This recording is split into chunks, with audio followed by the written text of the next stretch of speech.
नमस्कार विद्यार्थी मित्रांनो. इयत्ता 9वी विषय मराठी अक्षर भारतीतील पाठ 3 बेटा मी ऐकतो आहे हा आज आपण अभ्यासणार आहोत. या पाठाचे लेखक आहेत वपू काळे.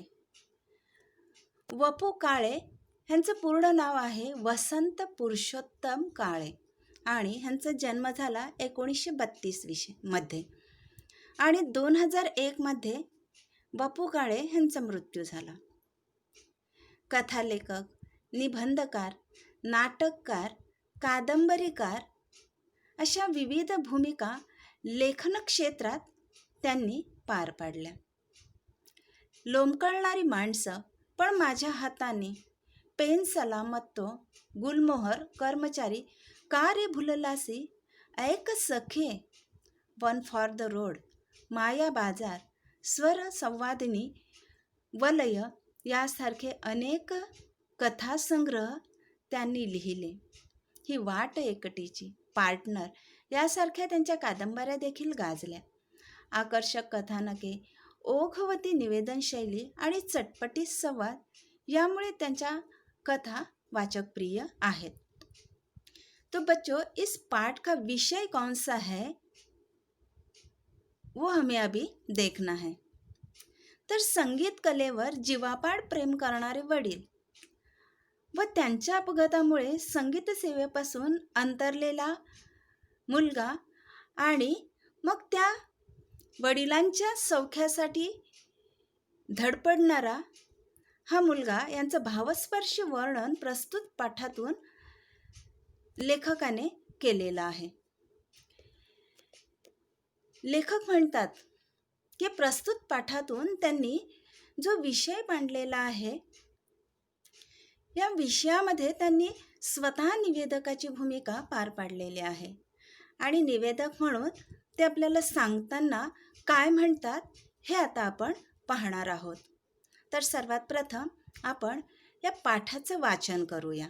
तो छात्रों, सबसे पहले हम वाचन करेंगे और बाद में पाठ के बारे में जानकारी प्राप्त करेंगे. तिसरी घंटा घणाणली व बाहेरचा संमिश्र कोलाहल बंद पडला. उगीचच इकडून तिकडे वळणाऱ्या माना स्टेजच्या दिशेकडे स्थिर झाल्या. लोकांचे लक्ष आता आपल्याकडे आहे ह्याची खात्री वाटताच मी गंभीर आवाजात बोलायला सुरुवात केली. सभ्य स्त्री पुरुष हो, माझ्या वादन विद्यालयाचा हा पहिलाच जाहीर कार्यक्रम आहे. आपल्या चरणी ही कला सादर करताना मला अतिशय आनंद वाटत आहे. आपण शांतपणाने या सर्व कार्यक्रमाचा आस्वाद घ्यावा अशी आपल्याला नम्र विनंती करून मी कार्यक्रमाला सुरुवात करतो. आजच्या कार्यक्रमाची सुरुवात शिरीष भागवत याच्या फिडल वादनाने होईल. हा विद्यार्थी माझ्या विद्यालयात नुकताच शिकायला आलेला आहे.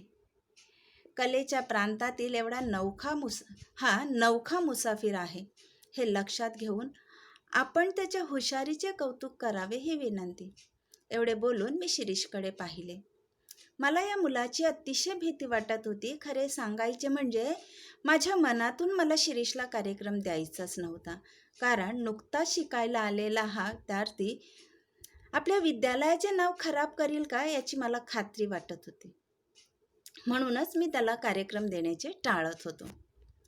तर विद्यार्थी मित्रांनो, एक निवेदक या नात्याने आपल्याला सांगत असताना लेखक म्हणतात की तिसरी घंटा घणाणली. तिसरी घंटा घणाणली म्हणजेच तिसरी घंटा वाजली. तर घंटा घणाणणे म्हणजेच कार्यक्रम सुरू होण्याची ही सूचना. आणि आता लवकरच हा कार्यक्रम सुरू होणार होता. तर हा कार्यक्रम कोणता होता बरं? तर लेखकाच्या वादन विद्यालयाचा हा पहिलाच कार्यक्रम होता. म्हणून लेखक वर्णन करत असताना म्हणतात की बाहेरचं संमिश्र कोलाहल बंद झाला. संमिश्र कोलाहल म्हणजेच आवाजात आवाज मिसळून निर्माण झालेला गोंधळ, त्याला आपण म्हणतो संमिश्र कोलाहल. आणि हा कोलाहल बंद झाल्यानंतर म्हणजेच हा आवाज बंद झाल्यानंतर आता लोकांचे आपल्याकडे लक्ष आहे अशी खात्री लेखकाला वाटली आणि लेखकाने मग निवेदकाच्या स्वरूपात बोलायला सुरुवात केली. लेखक म्हणतात की सभ्य स्त्री पुरुष हो, अशी सुरुवात लेखकाने आपल्या कार्यक्रमाची केली. तर विद्यार्थी मित्रांनो, या ठिकाणी एक प्रश्न विचारला जातो की लेखकाने आपल्या कार्यक्रमाची सुरुवात कोणत्या शब्दात केली? तर कोणत्या शब्दात? सभ्य स्त्री पुरुष हो. लेखक पुढे म्हणतात की आजचा हा जाहीर कार्यक्रम जो आहे माझ्या वादन विद्यालयाचा पहिलाच कार्यक्रम आहे आणि म्हणून आपल्या चरणी ही कला सादर करत असताना मला अतिशय आनंद होतो. तर त्यांनी समोर बसलेला जो श्रोतृवृंद आहे त्याला शांतपणे बसून ह्या कलेचा त्यांनी आस्वाद घ्यावा अशी विनंती केलेली आहे. ते पुढे म्हणतात की हा जो पहिला कार्यक्रम आहे त्यांच्या विद्यालयाचा, तर ह्या कार्यक्रमाची सुरुवात जी आहे ही कोण करणार आहे त्याविषयी ते आपल्या निवेदनाच्या माध्यमातून परिचय करून देतात की शिरीष भागवत हा जो आहे फिडल वादनाने आजच्या पहिल्या कार्यक्रमाची सुरुवात होणार आहे आणि हा विद्यार्थी जो आहे या कलेच्या प्रांतात नवखा मुसाफिर आहे. तर विद्यार्थी मित्रांनो, नवखा मुसाफिर म्हणजे नवीन प्रवासी आणि म्हणून हे तुम्ही लक्षात घेऊन त्याच्या हुशारीचे कौतुक करावे ही विनंती लेखकाने श्रोत्यांना केलेली आहे. लेखक म्हणतात की खरं म्हणजे मला ह्या मुलाची अतिशय भीती वाटत होती आणि मला माझ्या मनातून शिरीषला कार्यक्रम द्यायचाच नव्हता. ह्या ठिकाणी हा कार्यक्रम का द्यायचा नव्हता ह्याचं कारण देखील लेखकाने या ठिकाणी सांगितलेलं आहे. ते म्हणतात की शिरीष हा नुकताच शिकायला आलेला एक नवीन विद्यार्थी होता आणि म्हणून तो माझ्या विद्यालयाचे नाव खराब करील याची मला खात्री होती. तो बच्चों, यह एक प्रश्न भी आता है कि लेखकाला शिरीषला कार्यक्रम का द्यायचा नव्हता, तो उसका कारण हमें बताना है कि क्यों उन्हें वो कार्यक्रम शिरीष को नहीं देना था. तो कारण कौन सा है? कारण शिरीष हा नुकताच शिकायला लागलेला एक नवीन विद्यार्थी होता आणि म्हणून आपल्या विद्यालयाचं नाव त्याच्यामुळे खराब होईल अशी खात्री लेखकाला होती आणि म्हणून लेखक त्याला कार्यक्रम देण्याचं टाळत होते. ये आंसर जो है हमें यहाँ लिखना है. तो आगे का पैराग्राफ अभी देखते हैं. मी शिरीषकडे पाहिले. त्याच्या चेहऱ्यावर धीटपणा व आत्मविश्वास पुरेपूर प्रतिबिंबित झाला होता म्हणजे स्पष्टपणे दिसत होता. पण त्याचे हे अवसान मात्र फार वेळ राहणार नाही. अवसान म्हणजेच त्याचे धैर्य हे मी ओळखून होतो. पडद्यावर जाऊन बाहेरचा श्रोतृवृंद नजरेला पडताच त्याचा हा धीर सुटेल याची मला खात्री होती म्हणजेच विश्वास होता. शिरीषने खूण करताच मी पडदेवाल्याला इशारा केला आणि पडदा झरझर वर गेला. फुटलाईटचा झगझगीत प्रकाश डोळ्यावर पडताच शिरीषने डोळे मिटून घेतले. त्याच्या प्रकाशाची डोळ्यांना जराशी सवय झाल्यावर शिरीषला संबंध श्रोतृवृंद आणि त्या क्षणी त्याच्या मनाची झालेली चलबिचल त्याच्या चेहऱ्यावर स्पष्ट दिसू लागली. तो गडबडून गेला आहे हे मी ओळखले. त्याला आता सावरून धरणे शिक्षक ह्या नात्याने माझे कर्तव्य होते. मी तंबोरेवाल्याला व तबलेवाल्याला खूण केली. तंबोऱ्याचा धीर गंभीर आवाज घुमू लागला. शिरीषने डोळे मिटून कुणाचे तरी ध्यान केल्यासारखे दिसले व पुन्हा त्याचा चेहरा पूर्वीच्या आत्मविश्वासाने न्हावून निघाला व हलकेच त्याने षडज लावला. एक 10 ते 12 वर्षाच्या मुलाने शांतपणे वाजवायला सुरुवात केलेली पाहून लोक शांत बसले. धीमेपणाने शिरीषने भूप रागातली गत वाजवायला सुरुवात केली. तेच ते सूर, मात्रेचाही फरक नाही. तो शांतपणे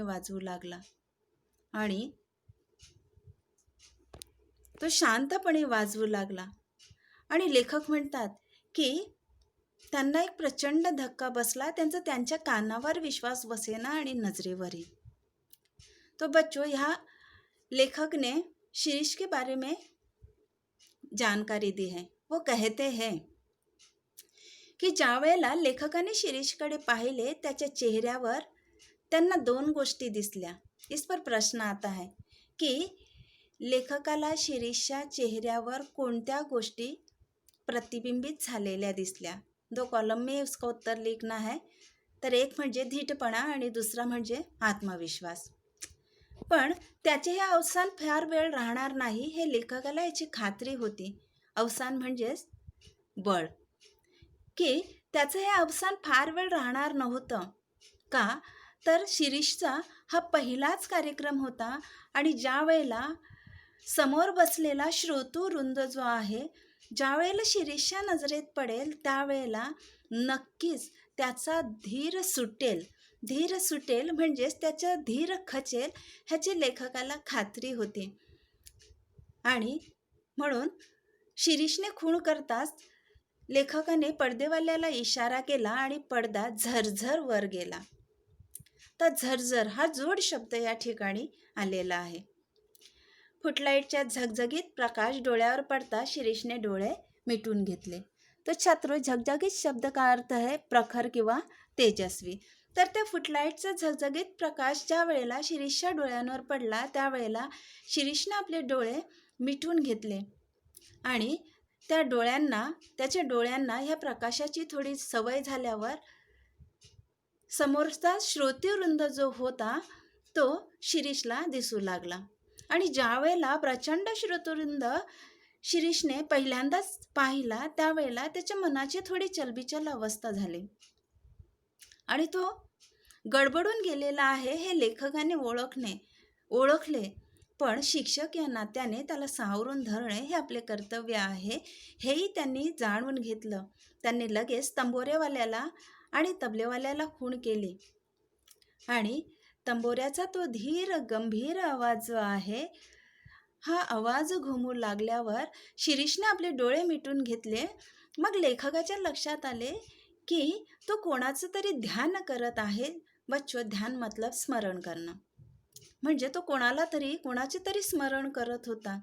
आणि पुन्हा एकदा पूर्वीचा आत्मविश्वास शिरीषच्या चेहऱ्यावर लेखकाला पाहायला मिळाला. शिरीषने हलकच षडज लावला मतलब बच्चो सूर लगाया उसने. आणि आता फक्त 10 ते 12 वर्षाच्या मुलाने शांतपणे वाजवायला सुरुवात केली हे पाहून समोरचा श्रोतृवृंद जो आहे तो देखील शांत बसलेला लेखकाला जाणवला. आणि शिरीषने भूप रागातली गत वाजवायला सुरुवात केली. तो छात्रो, यहाँ एक प्रश्न आता है की शिरीषने कोणत्या रागातली गत वाजवायला सुरुवात केली. तो हमें आंसर लिखना है भूप रागातली. लेखक मात्र त्याने ही जी भूप रागातली गत वाजवायला सुरुवात केलेली होती ते शांतपणे ऐकत होते. तेच सूर, मात्रेचाही फरक नाही. आणि मग मात्र लेखकांना धक्का बसला. त्यांचा स्वतःच्या कानांवर विश्वास बसेना आणि नजरेवरही. कानांवर विश्वास न बसणे, कानांवर विश्वास न बसणे हा वाक्प्रचार आहे. तो छात्र, कानावर विश्वास न बसणे म्हणजेच त्यांचा स्वतःवर विश्वास बसत नव्हता, म्हणजेच त्यांना खरं वाटत नव्हतं. आगे वो कहते हैं, पंचेंद्रिय दगा तर देत नाही ना, अशी शंका मनाला चाटून गेली. माझ्या जागी तुम्ही असता किंवा आणखी कोणीही असता तरी त्याच्या मनातही अशी शंका निर्माण झाली असती. तुम्हीच सांगा. सुमारे 6 महिन्यापूर्वी शिरीष माझ्या विद्यालयात आला. धीटपणे त्याने विचारले, आपणच का पी जनार्दन? मी सुहास्य मुद्रेने होय म्हणताच तो म्हणाला, माझे नाव शिरीष भागवत. घरी श्रीच म्हणतात. मला वादनाची आवड आहे. तुला गाण्याची आवड आहे तर माझ्यापेक्षा माझ्या वडिलांना मी शिकलेले फार आवडेल. त्याच्या चमत्कारिक उत्तराचे मला नवल वाटू लागले व थोडासा राग येऊ लागला. तो थोडा वेळ थांबून पुढे म्हणाला, मी आपल्याकडे शिकायला येईन, पण माझी एक अट आहे. मी शिकायला आलो की रोज माझ्याबरोबर माझे वडील पण येतील व शिकवणी चालू असताना वर्गातच बसतील. आता मात्र मला राग आला. मी जाणीवपूर्वक हसत म्हणालो, मान्य. तुझी अट एकदम मान्य. पण त्यासाठी तुला महिना 50 रुपये फी द्यावी लागेल. तो बच्चों, यहाँ लेखक ने शिरीष के बारे में अधिक जानकारी देते हुए क्या कहा है ये हम देखेंगे. की लेखक म्हणतात की सुमारे 6 महिन्यापूर्वी, म्हणजेच आता या ठिकाणी लेखकाने शिरीषची आठवण सांगितलेली आहे की किती महिन्यापूर्वी शिरीष त्यांच्या वादन विद्यालयामध्ये आलेला होता. तर सुमारे 6 महिन्यापूर्वी शिरीष त्यांच्या विद्यालयात आला होता आणि अतिशय धीटपणे त्यांनी लेखकांना प्रश्न विचारला की आपणच का पी जनार्दन. आणि मग स्वतःची ओळख करून देत असताना शिरीष लेखकांना म्हणतो की माझे नाव शिरीष भागवत आणि घरी मला श्रीच म्हणतात, अशी स्वतःची ओळख आणि मला गाण्याची आवड आहे अशी स्वतःविषयीची ओळख त्यांनी लेखकांना करून दिली. तर लेखक ह्या संभाषणामध्ये त्याला प्रत्युत्तर देताना म्हणतात की तुला गाण्याची आवड आहे तर. त्यावेळेला शिरीषने थोडे चमत्कारिक उत्तर दिलेले होते. शिरीष म्हणतो की माझ्यापेक्षा माझ्या वडिलांनाच मी शिकलेले फार आवडेल. त्याच्या या चमत्कारिक उत्तराचा लेखकाला थोडासा रागच आला. मग थोडा वेळ थांबून ते पुढे म्हणाले, तो म्हणाला की मी आपल्याकडे शिकायला येईन, पण माझी एक अट आहे. आणि तो म्हणतो की मी ज्या वेळेला तुमच्याकडे शिकायला येईन त्यावेळेला शिकवणी चालू असताना माझे वडील देखील वर्गातच बसतील. आता मात्र लेखकाला शिरीषने ही जी अट घातलेली होती त्याचा राग आला. पण लेखकाने हा राग आपल्या चेहऱ्यावर न दाखवता ते जाणीवपूर्वक हसले आणि म्हणाले की तुझी अट मला एकदम मान्य आहे, पण त्यासाठी तुला 50 रुपये द्यावे लागतील. तो देखो बच्चों कि शिरीष 6 महीने पहले यहाँ आया और उसने खुद का परिचय करवा के दिया था और फिर वो बाद में बोला कि जब मैं यहाँ ये गाना जो है ये बजाने के लिए मैं बैठूंगा तब मेरे बाबा जो है मेरे बाबा भी मेरे साथ बैठेंगे, ऐसे लेखक से कहा. और फिर लेखक ने ये सभी बात जो है वो मान ली और 50 रुपये प्रति महीना जो फीस है वो भी आपको देने पड़ेगी, ऐसे शिरीष को कहा. तो आगे वो कहते हैं, कबूल. उद्यापासून मी येतो, माझ्याबरोबर वडील पण येतील बरं का. असं म्हणून माझ्या आश्चर्यचकित चेहऱ्याकडे न बघता शिरीष चटकन निघून गेला. दुसऱ्या दिवशी तो अगदी वेळेवर आला. त्याच्याबरोबर एक वयस्क आणि भारदस्त गृहस्थ आले होते. शिरीष म्हणाला, हे माझे वडील नाना. आमचे नमस्कार झाले. एक अक्षरही न बोलता नाना खुर्चीवर बसले. मी पण न बोलता व्हायोलिन काढून शिरीषच्या हातात दिले. त्याने बरोबर वही वगैरे आणलेली पाहताच माझा त्याच्याबद्दलचा ग्रह चांगला झाला. पहिल्या दिवशी प्राथमिक माहिती व पहिला पाठ दिल्यावर मी हातात व्हायोलिन घेतले. माझ्या विद्यालयात येणाऱ्या विद्यार्थ्यांना पहिल्या दिवशी स्वतः वाजवून दाखवण्याची अशी प्रथा होती. त्यामागील हेतू एवढाच की मला त्यांना सुचवायचे असते की नेटाने नीट शिकलात तर इतपत वाजवू शकाल. त्याचप्रमाणे सुमारे 21 मिनिटे मी पिलू रागातले एक गत वाजून दाखवली. जीवाचे कान करून नाना ऐकत होते व शिरीष माझ्याकडे व नानांकडे आळीपाळीने बघत होता. मी व्हायोलिन खाली ठेवले व नानांकडे पाहिले. त्यांच्या चेहऱ्यावर तृप्तीचे समाधान स्पष्टपणे दिसत होते. आपण जाऊया आता, शिरीष म्हणाला व पितापुत्र उठले. मीच आपण होऊन विचारले, काय, कसं काय वाटलं एकंदरीत. वा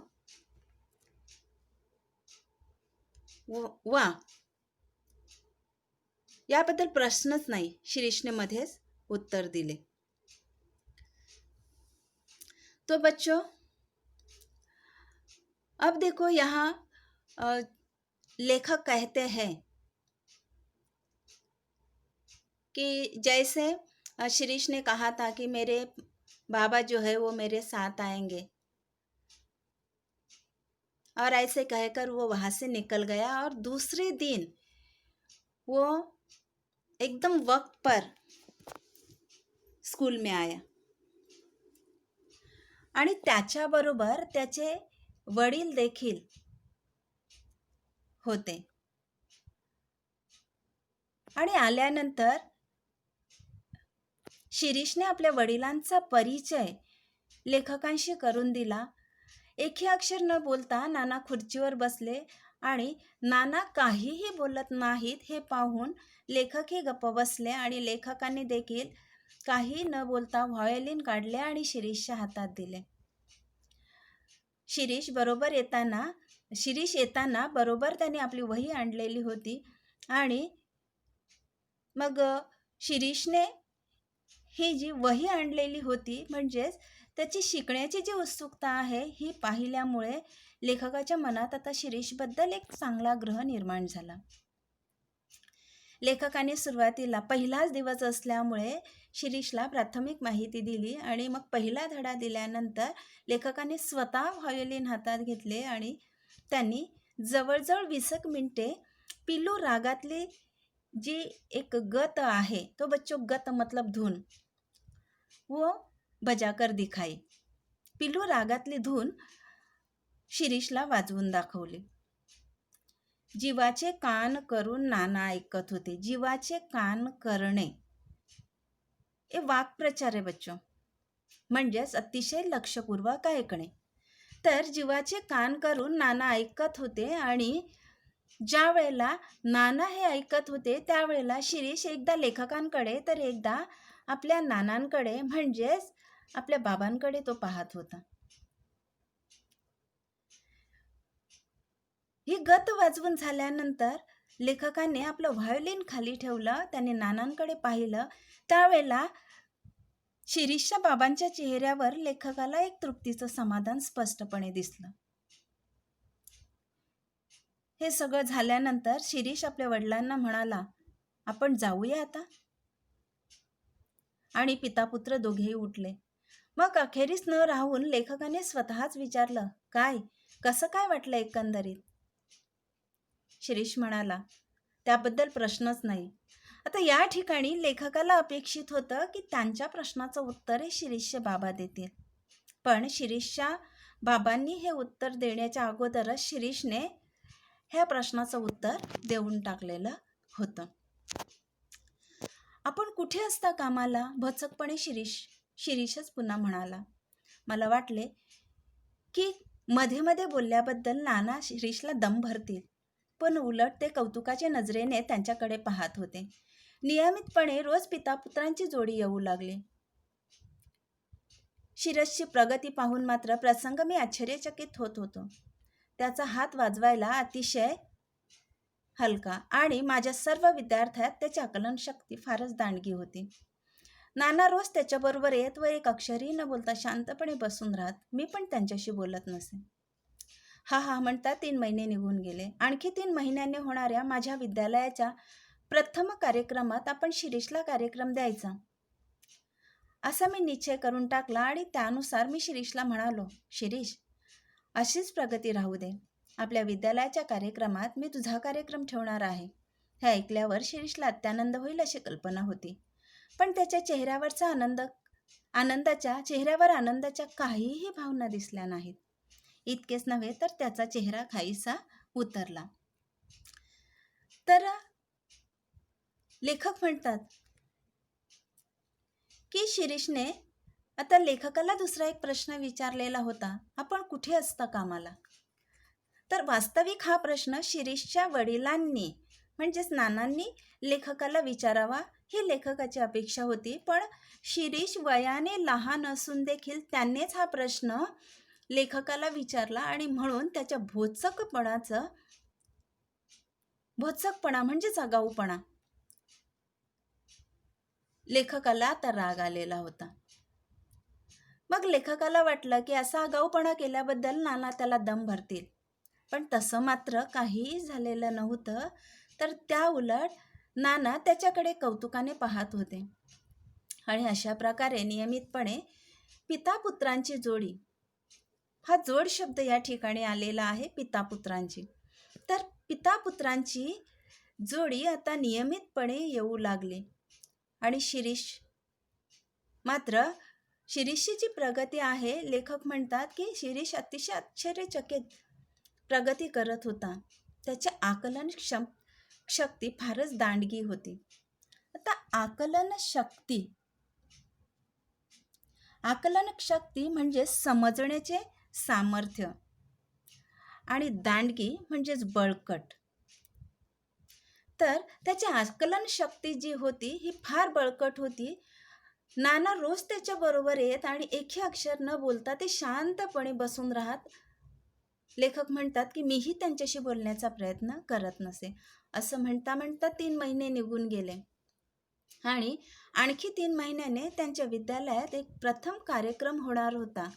आणि लेखकाने मग निर्णय घेतला की शिरीषची प्रगती छान आहे म्हणून शिरीषला कार्यक्रम द्यायचा असं त्यांनी ठरवून टाकलं. म्हणून लेखक शिरीषला म्हणतात की अशीच प्रगती तुझी राहू दे. माझ्या कार्यक्रमात, माझ्या विद्यालयाच्या कार्यक्रमात मी तुझा कार्यक्रम ठेवणार आहे. लेखकाला असं वाटलं की हे ऐकल्यावर शिरीषला अत्यानंद होईल, पण या ठिकाणी लेखकाला मात्र तसं काही त्याच्या चेहऱ्यावर दिसलं नाही.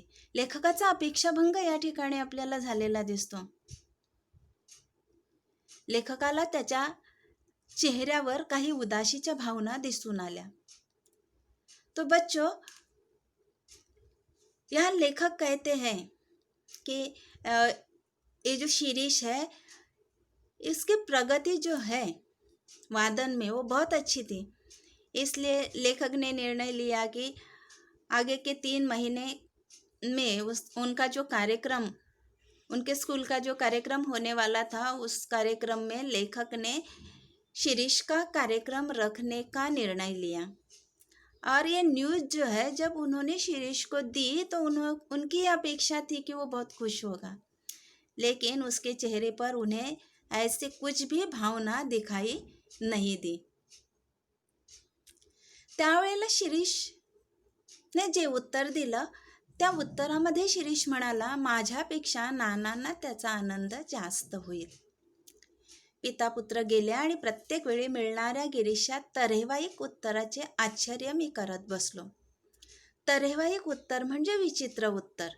कारण वास्तविक कार्यक्रम शिरीषचा होता आणि शिरीषला सगळ्यात जास्त आनंद व्हायला हवा होता, पण त्यावेळेला त्याच्या चेहऱ्यावर त्या आनंदाच्या भावना दिसल्या नाहीत. उलट त्याने उत्तर काय दिलं की माझ्यापेक्षा नानांना त्याचा आनंद जास्त होईल. त्यामुळे लेखकाच्या मनामध्ये एक प्रश्न निर्माण झाला की हा प्रत्येक वेळेला असं विचित्र उत्तर का देतो, प्रत्येक वेळी तो नानांचे नाव का घेतो व नाना रोज त्याच्याबरोबर येतात, याचे रहस्य काय असावे, या प्रश्नाचे उत्तर मला सापडेना. लेखक म्हणतात की नाना त्याच्याबरोबर रोज का येतात आणि प्रत्येक प्रश्नामध्ये तो आपल्या वडिलांचं नाव का घेतो, ह्या प्रश्नाचं उत्तर काही केल्या लेखकांना सापडत नव्हतं. याशिवाय आणखी एक शंका त्यांच्या मनात वरचेवर येत असे, ती म्हणजे नाना जवळ असताना शिरीष मोकळ्या मनाने व्हायोलिन वाजवत नसावा. एक शंका लेखकाच्या मनामध्ये विद्यार्थी मित्रांनो येऊन गेली की नाना शिरीषच्या समोर बसलेले असतात म्हणून शिरीष मोकळ्या मनाने व्हायोलिन वाजवत नाही, अशी एक शंका लेखकाच्या मनामध्ये येऊन गेली. दुसऱ्या दिवशी शिरीष आला नाही. त्याचा हा पहिला काढा. नसेल एखाद्या वेळेस जमले असे मी समाधान करून घेतले, पण त्याच्या दुसऱ्या दिवशी शिरीष आला नाही. 4था दिवस गेला, 5वा गेला आणि 15 दिवस गेले. शिरीषचा पत्ता नव्हता. 16व्या दिवशी एक मनुष्य निरोप व फीचे पैसे घेऊन आला. आता पहा विद्यार्थी मित्रांनो की शिरीषकडून लेखकाला खूप अपेक्षा होत्या, कारण तो फार छान व्हायोलिन वादक होता. पण दुसऱ्या दिवशी शिरीष आलाच नाही. त्याच्या दुसऱ्या दिवशीही आला नाही. आणि मग 4था दिवस गेला, 5वा गेला, 15वा दिवस गेला. शिरीषचा पत्ता नव्हता आणि तो का येत नाही हे देखील लेखकांना कळायला मार्ग नव्हता.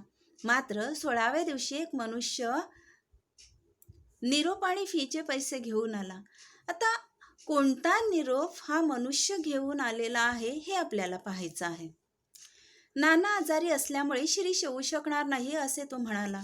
थोड्याशा त्राग्याने मी म्हणालो, नानांशी त्याला काय करायचे आहे?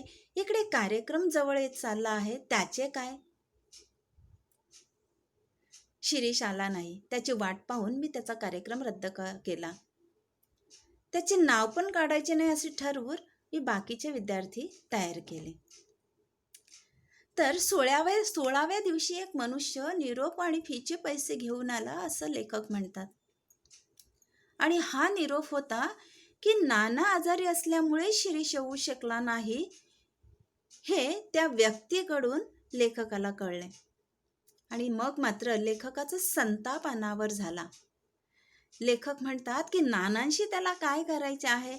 इकडे कार्यक्रमाचा दिवस जवळ येत चाललेला आहे, त्याचे काय? लेखक मात्र शिरीषची वाट पाहत होते, पण शिरीष आलाच नाही. आणि मग नाइलाजास्तव लेखकाला शिरीषचा कार्यक्रम जो आहे तो रद्द करावा लागला. आता मात्र लेखकाला शिरीषचा खूप राग आलेला होता आणि म्हणून लेखकाने ठरवले की ह्यापुढे आपण शिरीषचं नावही काढायचं नाही असं ठरवून त्यांनी बाकीच्या विद्यार्थ्यांना तयार केलं. आणि मग समारंभाचा दिवस उगवला. समारंभाचा म्हणजेच कार्यक्रमाचा. आणि सकाळपासून शिरीषच्या आठवणीने मी उगाच बेचैन झालो होतो. लेखक म्हणतात की मी ठरवलेलं होतं की शिरीषचं नावही काढायचं नाही, पण तरीही मला त्याची आज आठवण येत होती आणि उगाचच त्याच्या आठवणीने मी बेचैन झालो. सकाळची इतर कामे आटपून मी जरा स्वस्त बसतो न बसतो तोच दारात शिरीष उभा. मी ताडकन उभा राहिलो. आणि बघा, ज्या व्यक्तीचं आपण नावही काढायचं नाही, त्याची आठवणी काढायची नाही असं त्यांनी ठरवलेलं होतं आणि ती व्यक्ती म्हणजे शिरीष दारात उभा होता. आणि अचानकपणे खूप दिवसांनी त्याला समोर बघितल्यामुळे लेखक एकदम आश्चर्यचकित झाले आणि ते उठून उभे राहिले. तो बच्चों, यहाँ एक प्रसंग का वर्णन किया है लेखक ने. लेखक वपु काळे कहते हैं कि जिनको उन्हें बहुत अपेक्षाएं थी शिरीष से, क्योंकि वो बहुत अच्छा वादक था, तो अचानक से उसने आना बंद कर दिया. लेखक ने निश्चय किया था कि अपने कार्यक्रम में वो शिरीष को एक कार्यक्रम देने वाले थे, लेकिन दूसरे दिन वो आया ही नहीं. उसके दूसरे दिन भी नहीं आया, 5वें दिन नहीं आया, 15वें दिन नहीं आया. ऐसे 15 दिन गए और 16वें दिन एक व्यक्ति आया लेखक से मिलने के लिए और फीस के पैसे लेकर आया था. और फिर लेखक को पता चला कि शिरीष क्यों नहीं आ रहा था. तो उसके जो बाबा है वो बीमार थे. जब ऐसे सुना तो लेखक को बहुत गुस्सा आया और लेखक ने कहा कि नानांशी त्याला काय करायचे आहे. मतलब उसके पिता बीमार है ना, वो खुद नहीं है ना, तो उसे आना चाहिए, ऐसी अपेक्षा लेखक को थी. और फिर गुस्से से उन्होंने मन में निश्चय किया कि फिर से शिरीष का नाम भी लेना नहीं है, उसे कार्यक्रम भी देना नहीं है. लेकिन जिस दिन कार्यक्रम था, सुबह सुबह लेखक को उसकी बहुत याद आई और वो बेचैन हो उठे और थोड़ा शांत बैठे. वो बाद में उतने में जिसके कारण वो बेचैन हो उठे थे उसे उन्होंने सामने पाया. तो वो एकदम आश्चर्यचकित हो गए और झट से खड़े हो गए. और जैसे ही शिरीष को उन्होंने सामने देखा, बहुत सारे प्रश्न पूछे. और इस पर एक प्रश्न पूछा जाता है की लेखकाने शिरीषला अचानक पाहिल्यावर कोणकोणते प्रश्न विचारले. कोणकोणते प्रश्न विचारले विद्यार्थी मित्रांनो? त्यांनी पहिला प्रश्न विचारला, अरे तुझा पत्ता तरी काय? लेखकांचा दुसरा प्रश्न होता, आज एकटाच कसा काय? लेखकांचा तिसरा प्रश्न होता, नाना कसे नाहीत बरोबर? आणि त्यांचा चौथा प्रश्न होता, इकडची दुनिया तिकडे होईल ना? मतलब 4 कॉलम के लिए ये प्रश्न आता है, तो हमें इसके लिए 2 मार्क्स मिलते हैं. त्यावर शिरीष म्हणाला, इकडची दुनिया तिकडेच झाली आहे सर. यापुढे मी एकटाच दिसेन माझे नाना. नाना कायमचे गेले हो सर. ज्या वेळेला सरांनी ही बातमी ऐकली त्यावेळेला त्यांनाही देखील खूप वाईट वाटलं. मग शिरीषची सांत्वना करत असताना त्याने पुढचा प्रश्न शिरीषला विचारले. त्यावेळेला शिरीषने त्यांना विचारले, आज आपल्या विद्यालयाचा कार्यक्रम ना? मी खिन्नपणे हो म्हटले, की ज्या वेळेला शिरीषविषयी आणि शिरीषच्या वडिलांविषयी लेखकाला समजलं त्यावेळेला एक खिन्नता लेखकाच्या मनामध्ये निर्माण झाली. आणि नंतर शिरीष लेखकांना विनंती करतो, मला आजचा कार्यक्रम द्या, नाही म्हणू नका, एवढीच इच्छा पुरवा. असे तो म्हणाल्यावर माझ्यातला शिक्षक जागा झाला. मी सौम्य आवाजात म्हणालो. म्हणजे ज्या वेळेला शिरीषने लेखकांना विनंती केली की मला आजचा कार्यक्रम द्या, नाही म्हणू नका, माझी एवढी एक इच्छा पुरवा, असं ज्या वेळेला शिरीष म्हणाला, लेखक म्हणतात की माझ्यातला शिक्षक जागा झाला. मी शांतपणे स्वतःवर संयम ठेवून त्याला समजावण्याच्या सुरात म्हणालो, शिरीष, मी तुझ्या भावना ओळखतो, पण आज माझा नाईलाज आहे. आजच्या या पहिल्या कार्यक्रमावर आपल्या विद्यालयाची इब्रत अवलंबून आहे. इब्रत म्हणजेच इज्जत. त्यातून तुझी 2 महीने गैरहजेरी लागलेली. तू सांग, मी तुला कार्यक्रम कसा काय देऊ? अब देखो, ये जो कार्यक्रम जो था, लेखक उसे देना नहीं चाहते थे. उसका कारण भी लेखक ने यहाँ बताया है, क्योंकि ये उनके विद्यालय का पहला ही कार्यक्रम था और इस पहले कार्यक्रम पर ही उनकी जो इज्जत है वो निर्भर थी. और इसलिए वो कहते हैं कि शिरीष, आप 2 महीनों से विद्यालय में आए नहीं और आज आकर आप कहते हो कि ये कार्यक्रम मुझे दे दो. तो आप ही बताओ, मैं एक कार्यक्रम आपको कैसे दे दूं? मतलब बच्चों, ये जो बेटा मी ऐकतो आहे, ह्या पाठाचा जो पहिला भाग आहे, हा पहिला भाग आपला पूर्ण झालेला आहे. आणि ह्या पाठाचा दुसरा भाग जो आहे, तो दुसरा भाग, ह्या दुसऱ्या भागामध्ये पाठाचा उर्वरित भाग आणि जो स्वाध्याय आहे, तो स्वाध्याय आपण घेणार आहोत. तो बच्चों, ये दूसरा भाग जो है वो हमें देखना है. धन्यवाद.